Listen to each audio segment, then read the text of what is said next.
Mobile چلائیں ضرور پر گھمائیں تو نانا. آپ موبائل اونچا کرتے ہیں تو پچھلے دوست کو جو آپ سے پیچھے بیٹھا ہوتا ہے اسے تکلیف ہوتی ہے, پھر اس بیچارے کو سار اونچا کرنا پڑتا ہے. آپ توجہ رکھیں, یہ تو بڑی خوبصورت محفل ہے, حضور کے نام کی محفل ہے. اور ہم نے ایک فرق زندگی میں ضرور کرنا ہے کہ سیاسی جلسے میں اور دینی محفل میں فرق ہوتا ہے. اس فرق کو کبھی نہیں بھلائیں. یہ تو بادب باوضو خوبصورت اور زیادہ آداب کے ساتھ بیٹھنے والی مجلس ہے, اور اللہ مہنگے مہنگے موبائل دے تو کبھی جیب میں بھی ڈالنے چاہیے, کوئی ایسی حرج والی بات نہیں. اللہ تعالیٰ آپ کو برکت عطا کرے. آپ میری بات پر توجہ فرمائیں گے. ایک چیز اگر کبھی انسان کے, میں نے مثال دی کہ اگر تھوڑی سی بھی مٹی اس کے امامہ شریف کو لگ گئی, پگڑی کو لگ گئی, ایک بٹن ٹوٹ گیا تو بندہ بوجھ محسوس کرتا ہے. اور اگر ایسا نہیں ہوتا کہ وہ اس کے کوئی پیسے کھو گئے یا اس کی کوئی ڈگری ضائع ہو گئی, اس کے باوجود وہ تکلیف محسوس کرتا ہے. بس سمجھ لیں کہ جس طرح ظاہر پر ایک بھی بوجھ ہو تو انسان تکلیف محسوس کرتا ہے نا, تو جس کے باطن میں بھی کوئی ایک بوجھ ہو نا, پیسے بھی ہوتے ہیں لوگوں کے پاس, صحت بھی ہوتی ہے, توانائی بھی ہوتی ہے, پر بے چین رہتے ہیں, پریشان رہتے ہیں. کیوں؟ باطن پر بوجھ ہے, محسوس نہیں کر پاتے, تشخیص نہیں کر پاتے. لیکن اگر تکبر کا دھبا لگ جائے, کسی کو حقیر جان لیا جائے تو انسان بے چین رہتا ہے. اگر وہ حسد کرتا ہے تو وہ بے سکون ہے. ساری دولت ہے, ساری ثروت ہے, لیکن اگر اس کے دل میں عداوت ہے, بغض ہے, تو بے چین رہے گا.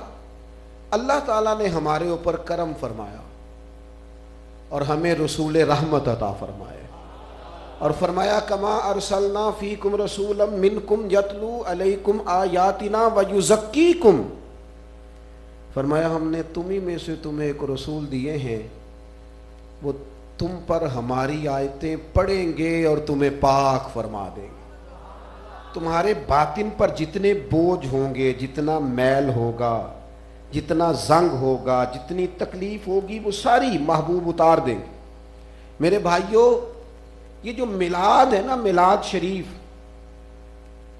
اس میں جو بہت زیادہ رونقیں ہوتی ہیں, جو بہت زیادہ بندوبست ہوتے ہیں, بہت زیادہ اہتمام ہوتے ہیں, ان محافل کو آپ کسی روایتی محفل کے ساتھ نہیں جوڑ سکتے. یہ جو لفظ میلاد ہے نا, یعنی حضور کا آنا, میلاد ایک انقلاب کا نام ہے. میلاد کا مطلب یہ ہے کہ میلاد سے پہلے حالات اور تھے, اور جب حضور کا میلاد ہو گیا تو پھر حالات اور ہو گئے. میلاد سے پہلے کی دنیا اور تھی, اور میلاد ہوا تو پھر دنیا بدل گئی, حالات بدل گئے, افکار بدل گئے, سوچیں بدل گئی, نظریات بدل گئے. میلاد سے پہلے لوگوں نے اپنے باطن پر بوجھ بنا لیے تھے. ذات پات کا جھگڑا تھا, الجھاؤ تھا. یہ میرے ساتھ کیسے بیٹھ سکتا ہے, سوال ہی نہیں پیدا ہوتا, یہ تو چھوٹی برادری کا ہے. اس شخص کی حیثیت کیا ہے, یہ میرے قریب آ جائے. یہ میلاد سے پہلے کی بات تھی, یہ رنگ تھا دنیا کا. کچھ لوگ بیچارے ساری صحت کے باوجود, توانائی کے باوجود اپنے آپ کو کمزور سمجھتے تھے. ان کے گھر سے, ان کے قبیلے سے انہیں یہ پیغام دیا جاتا تھا کہ تم ایک ایسی برادری سے منسلک ہو کہ تم بڑے ہو ہی نہیں سکتے, تم کسی بڑی جگہ پہ بیٹھ ہی نہیں سکتے. لوگوں میں پیدائشی احساس کمزوری تھا, ہم غلام ابن غلام ہیں. کمزوریاں تھیں, آزمائشیں تھیں, پریشانیاں تھیں. پھر حضور کا میلاد ہوا, پھر نبی پاک نے قرآن پڑھا, پھر تزکیہ باطن ہوا, پھر پیغام آیا کہ کوئی عربی اجمی سے افضل نہیں, کوئی اجمی عربی سے افضل نہیں, کوئی گورا کالے سے, کوئی کالا گورے سے. ان اکرمکم عند اللہ اتقاکم. بس رب کی نظر میں اس کی عزت زیادہ ہے جو متقی زیادہ ہے. یار یہ تھوڑا سا 2 منٹ کے لیے سوچنا. آج بھی جو جس کا ملازم ہوتا ہے نا, اگر اس کے دماغ میں یہ بات ہے نا کہ میں کسی بھی وجہ سے اس سے افضل ہوں, وہ تقسیم کار اپنی جگہ پہ ہے کہ ایک قائد ہے, ایک کارکن ہے, ایک سربراہ ہے, ایک اس کی, یہ تقسیم اپنی جگہ. لیکن اگر کسی کے گمان میں یہ آئے نا کہ میں شاید کسی مخصوص گروہ، قبیلے، رنگ، نسل کی وجہ سے کسی سے افضل ہوں، تو پھر اس نے صحیح کر کے میلاد نہیں منایا، پھر اس نے مقصد میلاد کو سمجھا نہیں۔ میلاد منا کر جو ذمہ داری اس پر عائد ہوتی تھی وہ ذمہ داری اس نے سمجھی نہیں۔ ایک دور وہ تھا کہ کالے حبشی غلام کے پیر نیچے رکھ کے اس کے اوپر چارپائی رکھ کے لوگ بیٹھے رہتے تھے۔ ایک وقت ایسا تھا کہ لوگ کہتے تھے کہ جناب آپ نے میری مرضی کے بغیر جانور دھوپ سے کھول کے چھاؤں میں کیسے باندھا، آپ اتنے سیانے ہو گئے۔ ایک وقت وہ تھا کہ لوگوں کا لہجہ ہی اور تھا، اور پھر حضور کا میلاد ہوا، ایک انقلاب آیا۔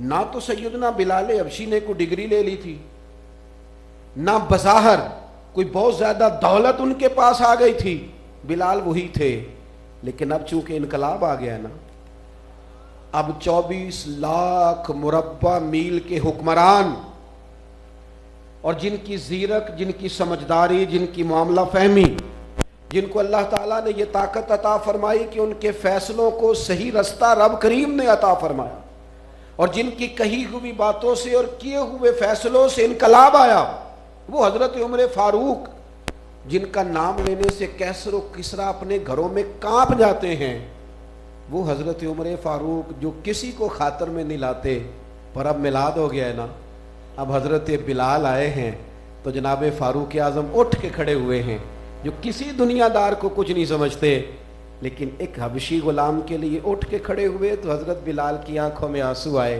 حضور یہ آپ کیا کر رہے ہیں، میں تو غلام ہوں۔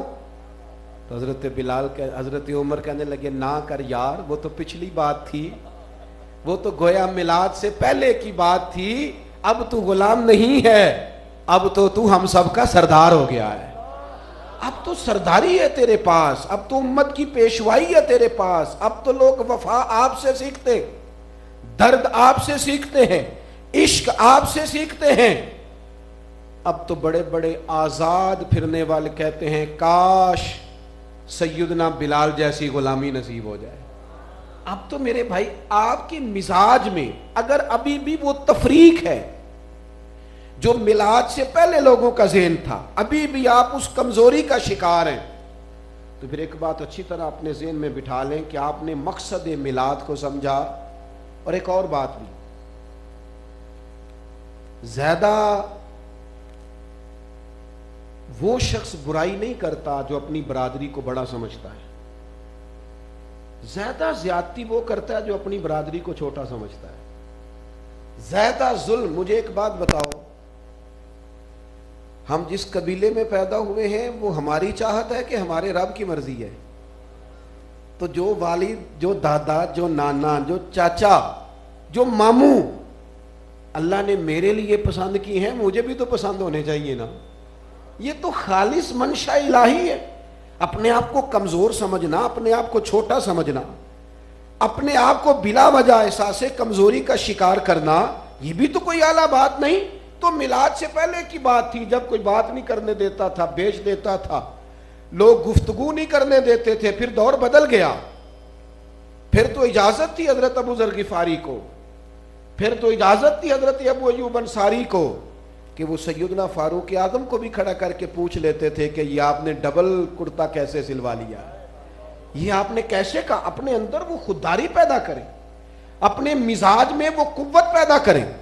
غریب ہونا کوئی جرم نہیں، لیکن اپنی غریبی کو مظلومیت بنا لینا، اپنی غربت کو اپنی کمزوری بنا لینا۔ غریبو، ہم تو اتنے خوش قسمت لوگ ہیں کہ رسول پاک نے اللہ سے فقر مانگ کے لیا ہے۔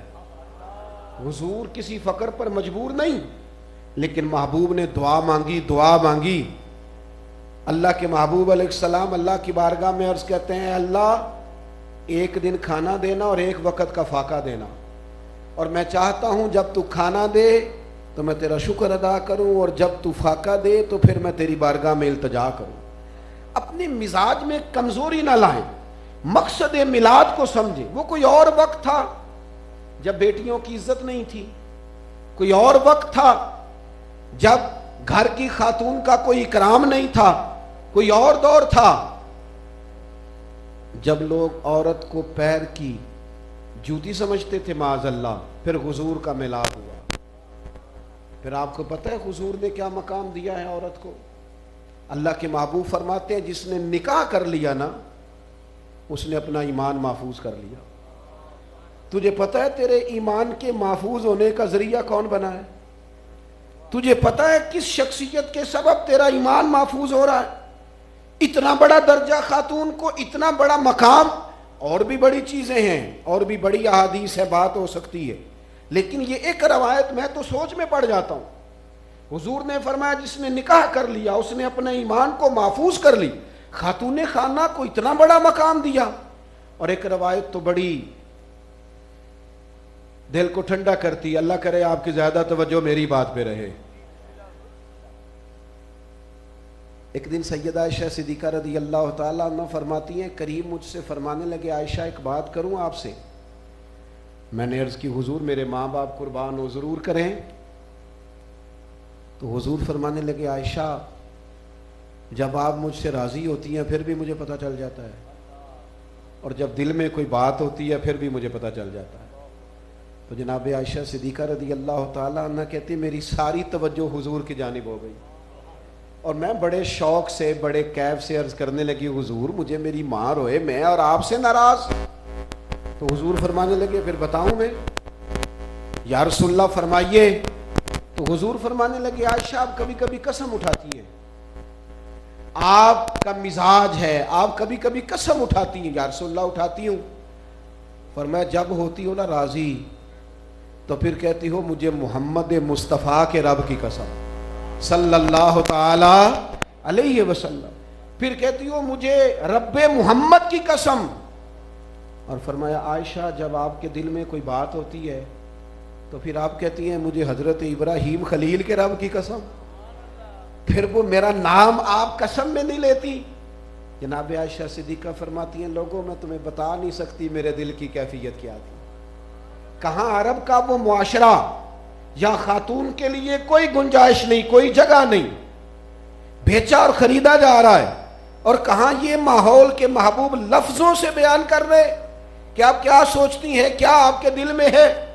حضرت عائشہ صدیقہ کہتی ہے میں رو پڑی اور میں نے رو کے عرض کیا یا رسول اللہ مجھے رب محمد کی قسم ہو میرے لبوں سے آپ کا نام ہی جاتا ہے، میرے دل میں آپ ہر وقت موجود رہتے ہیں۔ حضور صرف نام جاتا ہے۔ میرے عزیز جب تک آپ اس دیکھو نا ہم ڈانٹ کے ایک سائیڈ پہ ہو جاتے ہیں گھر والوں کو، آپ کو پتہ ہے حضور کے میلاد نے یہ انقلاب پیدا کیا ہے کہ دوسروں کے جذبات کا خیال رکھیں، ان کے احساسات کا خیال رکھیں۔ آپ بے شک صبح بڑے تھکے ماندے آئے ہیں، شام کو گھر آپ صبح کے گئے بڑے سارے کام کر کے آئے ہیں، لیکن اللہ تعالیٰ نے مرد اور عورت کو ایک دوسرے کا لباس بنایا۔ حضور کے میلاد نے یہ انقلاب برپا کیا ہے کہ اب وہ جو قدر ہے وہ بہت بڑی ہو گئی ہے۔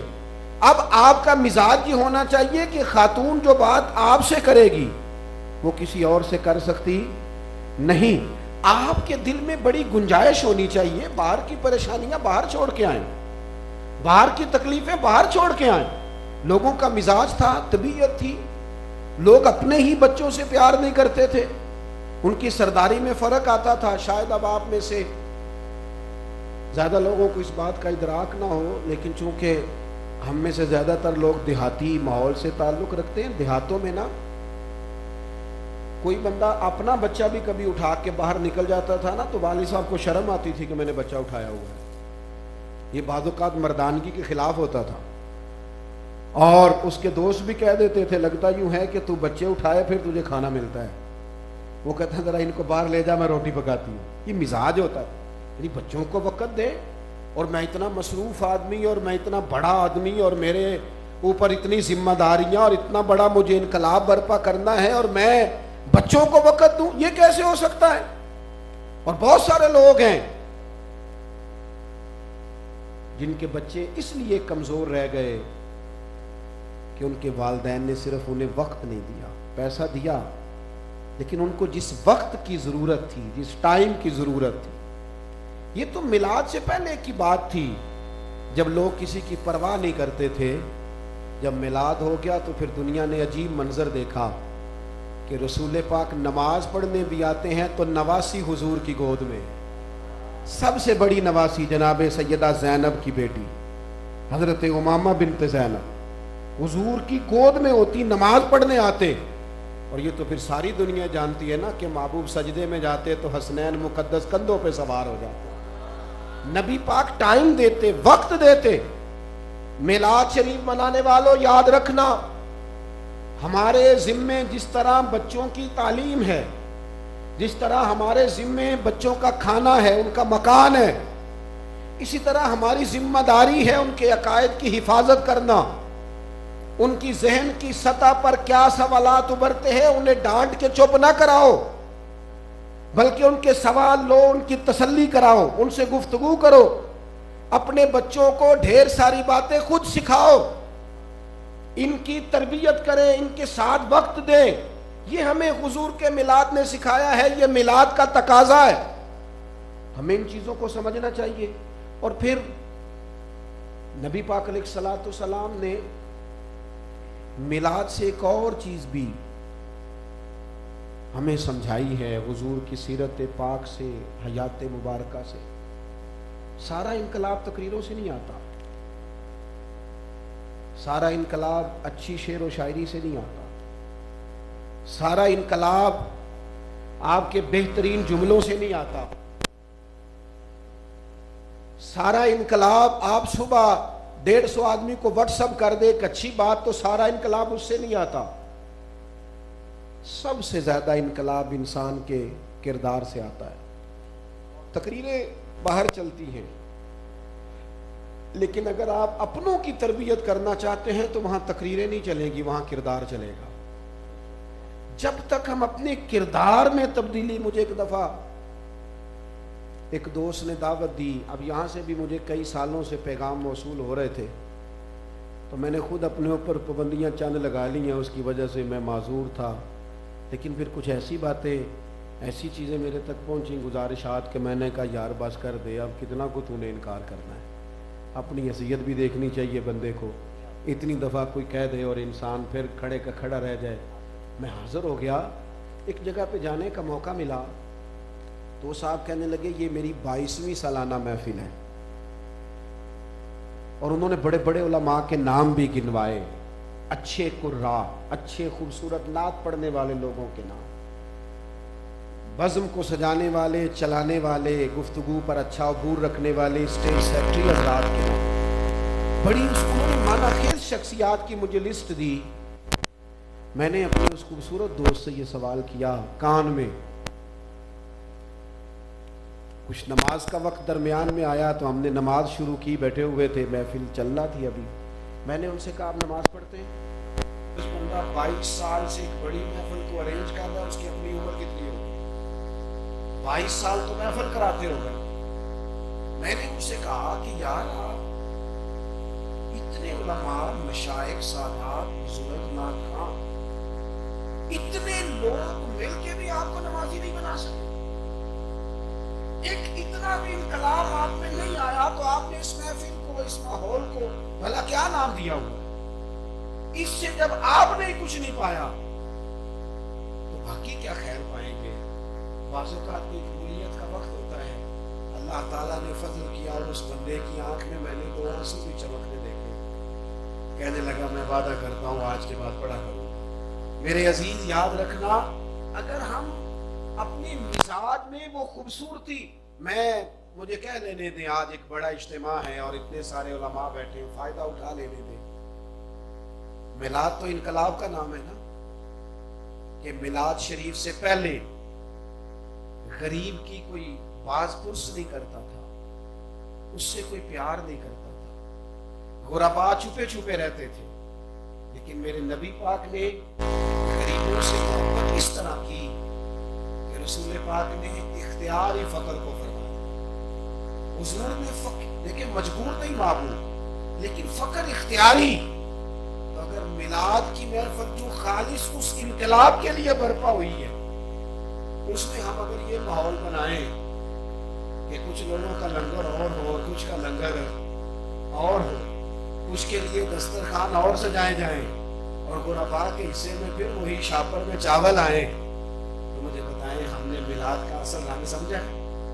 وہ خدا کے بندے، مہنگائی کا افریت تو بوتل سے باہر آ گیا، غریب کے لیے تو بجلی کا بل جمع کرانا مشکل ہو گیا، اور تو نے محفل میلاد سجائی تھی جو خالص حضور کے نام پہ تھی، اور وہاں بھی تو نے تگڑی تگڑی چیزیں مالداروں کی سپرد کر دی۔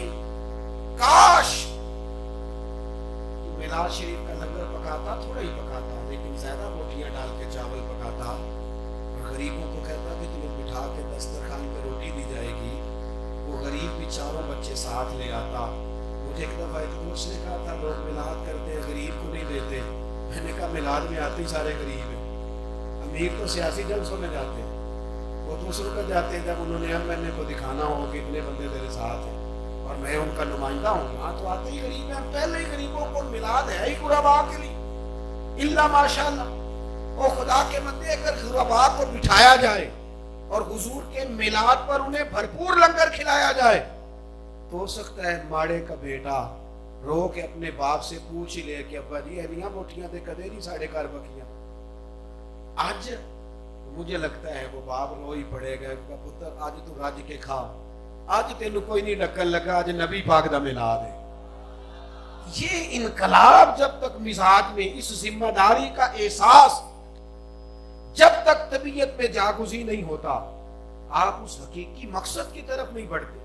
رسول پاک سید عالم صلی اللہ تعالی علیہ وسلم کا کمال یہ ہے کہ حضور نے نا، ہمارے ہاں نا غریب کی مدد ہوتی ہے، غریب کو عزت نہیں دی جاتی۔ میلاد کی برکت یہ ہے کہ غریب کی فقط مدد نہیں، حاتم تائی کی بیٹی باقاعدہ جنگ لڑنے آئی تھی، اسیر ہو کے آئی، حضور سے معافی کا سوال کیا تو کریم نے فوراً ہی آزاد کر دیا۔ اس نے جا کے اپنے بھائی سے کہا، عدی بن حاتم سے، کہنے لگی بھائی میں قریب سے دیکھ کے آئی ہوں، میں ایک بڑے آدمی کی بیٹی ہوں، اسے میں دیکھ کے آئی ہوں نا، حضرت بلال کے ساتھ بیٹھے ہوں، جنہیں میں دیکھ کے آئی ہوں نا صہیب رومی کے ساتھ ایک پلیٹ میں کھانا کھاتے، وہ بادشاہ نہیں ہے، وہ اللہ کے سچے رسول ہے۔ عدی کہتے ہیں میں نے اپنی بہن سے کہا یہ تو نہیں نہ ہو سکتا کہ میں سنی سنائی بات پر یقین کر لوں اور ایک خاتون کے کہنے پر کلمہ، ساتھ ساتھ کچھ نہ کچھ اس کا دماغ منفی کام بھی کرتا رہتا ہے۔ ہم جب تقریریں سن رہے ہوتے ہیں، بات سن رہے ہوتے ہیں، کسی سے مل رہے ہوتے ہیں تو دونوں آنکھیں کھلی ہوئی ہوتی ہیں، ہم دونوں سائڈوں سے سوچ رہے ہوتے ہیں، یہ نہیں ہوتا کہ ایک کونے میں سوچے۔ عدی کہتے ہیں میں نے وہ سارا ماحول دیکھ لیا جو میری بہن نے مجھے بتایا تھا، واقعی کریم غلاموں کے ساتھ بیٹھے تھے، لیکن پھر میرے اندر سے ایک وسوسہ،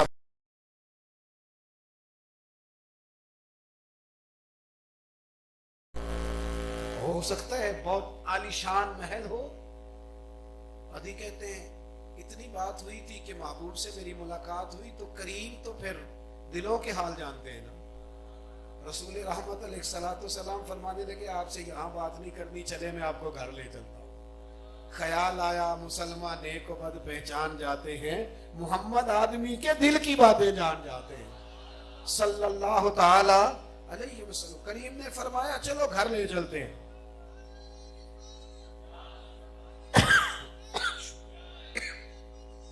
اللہ آپ کو جزا دے جی، سرکار کے نعرے کافی۔ آپ توجہ فرمائیں بھائی، سنیے۔ عدی کہتے ہیں میں حضور کے ساتھ گھر کی جانب جا رہا تھا۔ آج کل پروٹوکول صرف وزیروں کا نہیں ہوتا، پیروں کا بھی ہوتا ہے اور بڑا انوکھا ہوتا ہے۔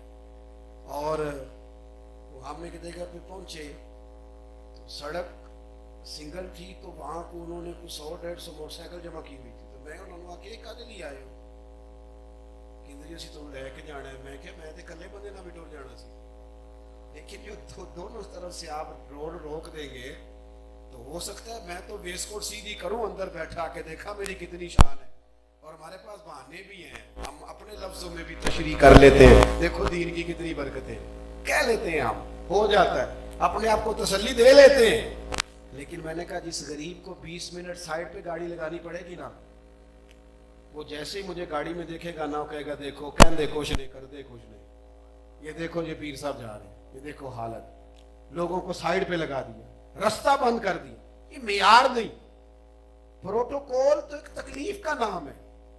آپ پوچھ لیں ان لوگوں سے جو مشہور ہو گئے, جو معروف ہو گئے, وہ کتنی, میں تھوڑے دن پہلے داتا صاحب حاضر ہو گیا تھا, تو وہ دوست نہیں خیال کرتے, دوڑ دھوپ ہو گئی, آنا جانا ہو گیا, کچھ لوگ قرآن شریف پڑھ رہے ہوتے ہیں, کچھ عبادت کر رہے ہوتے ہیں. مجھے بعد میں جا کے اتنا افسوس ہوا, میں نے کہا یار تو کوئی کپڑا چہرے پہ لے کے چلا جاتا, لوگوں کی معاملات میں تو نے دخل اندازی کی, کیا مجبوری تھی اتنی سخت اس طرح جانے کی؟ ذرا چھپ کے بھی جایا جا سکتا ہے, ایسے اوقات میں بھی جایا جا سکتا ہے, لوگ کم ہو. لوگوں کو تکلیف دینا, کوئی کسی کو پھلانگ رہا ہے, کوئی کس طرح کے کام, ان چیزوں سے ہمیں بچنا چاہیے. تو جو بات عرض کرنے جا رہا ہوں, ابھی کہتے ہیں حضور کے ساتھ میں گھر کی طرف جا رہا تھا, تو رستے میں ایک بوڑھی خاتون نے میرے کریم کو روک لیا, روک کے کہنے لگی حضور میں نے کوئی بات کرنی ہے. تو فرماتے ہیں رسول پاک گلی میں کھڑے ہو گئے اور اس بوڑھی اماں کی ساری باتیں سنی. اس کی جو بات تھی اس پر رسول پاک نے فوراً احکامات جاری کیے. ادھی کہتے ہیں میرے اندر سے آواز آئی, جو اس طرح کھڑے ہو کے غریبوں کو وقت دے وہ بادشاہ نہیں, اللہ کے سچے رسول ہی. ادھی کہتے ہیں پھر میں حضور کے ساتھ گھر گیا اور محبوب پاک نے مجھے کھجوریں پیش کی, اللہ کے محبوب نے دودھ مجھے عطا فرمایا. ابھی کہتے ہیں ابھی بھی میرے دل میں کچھ خیالات چل رہے تھے, تو میرے حبیب بولے, فرمایا تو اس لیے کلمہ نہیں نہ پڑھ رہا کہ ابھی تو غریب لوگوں کو دیکھ رہا ہے. فرمایا دی سن ایک وقت آئے گا, ایک وقت آئے گا کہ دنیا کے ایک کونے سے لے کر آخری کونے تک جس دین کا ڈنکا بجے گا وہ محمد عربی کا دین ہی ہوگا.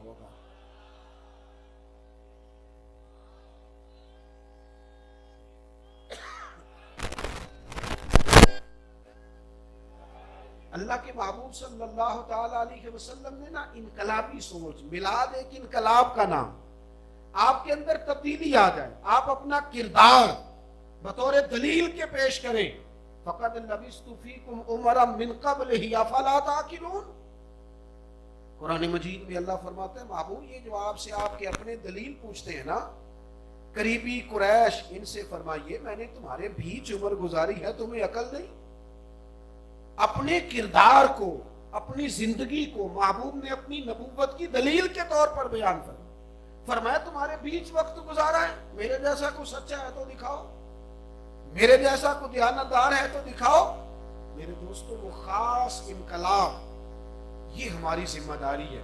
بات کو سمیٹنے کی طرف آ رہا ہوں. ہم نے جب سنت اور شریعت کا مفہوم سمجھنا چاہا نا, اس وقت بھی ہم نے تھوڑا سا سمجھنے میں وسعت پیدا نہیں کی. ہم نے سنت اور شریعت کا مفہوم سمجھا تو 4 5 6 چیزوں کو ہم نے سنت سمجھ لیا. میں نے الحمدللہ کبھی داڑھی نہیں کٹوائی, کبھی نہیں, شروع سے رکھی ہے. داڑھی بڑی عظیم سنت. امامہ عرب کے سر کا تاج ہے, نہیں میرے جیسا آدمی بھی باندھ لے تو اچھا لگنے لگ جاتا ہے. او بھائی یہ سفید کرتا, مسواک, عظیم سنتیں ہیں, لیکن صرف یہی 4 5 سنتیں نہیں. بعض لوگوں کا خیال ہے فقط میٹھا بولنا ہی حضور کی سنت ہے. فقط میٹھا بولنا سنت نہیں. میٹھا تو بعض اوقات لوگ مطلب کے لیے بھی بولتے ہیں, اپنا کام نکلوانے کے لیے بھی بولتے ہیں. ہمیشہ سچ بولنا سنت ہے, دیانتدار رہنا سنت ہے. صرف مسواک سے دانت صاف کرنا ہی سنت نہیں, دل صاف رکھنا بھی سنت ہے. اپنے سینے کو بڑا اور کشادہ رکھنا یہ بھی حضور کی سنت. اپنے دل کے اندر ہمیشہ دوسروں کا درد رکھنا اور دوسرے کی جگہ پر بیٹھ کر سوچنا یہ بھی حضور کی سنت ہے. آپ دیکھیے ترمذی شریف, نبی پاک علیہ الصلوۃ والسلام نے فرمایا اے میرے بیٹے, اے انس, آپ سے ہو سکے تو صبح اس حال میں کرنا کہ تمہارے دل میں کسی کا بغض نہ ہو. اور حضور فرمانے لگے یہ میری سنت ہے, یہ میری ادا ہے. دل کو بڑا کریں. ہم تو صوفیاء کے ماننے والے ہیں, اور صوفیاء کہتے ہیں 14 طبق دلے دے اندر تے میں تمبو وانگوں تانے ہوں, دل دریا سمندروں ڈوبے, کون دلاں دیاں جانے ہوں. میرے عزیز کشادہ کریں. ایک مشکل کام نہ بتاؤں آپ کو اس میلاد شریف پہ, رہنے دوں,